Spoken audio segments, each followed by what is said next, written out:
Yakko istri memoro-moro neloki joka sapadalle. Segala-gala kuatiye.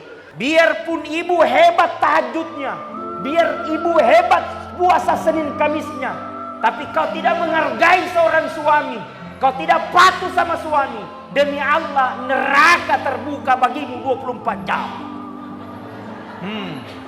Lo mau? Betul?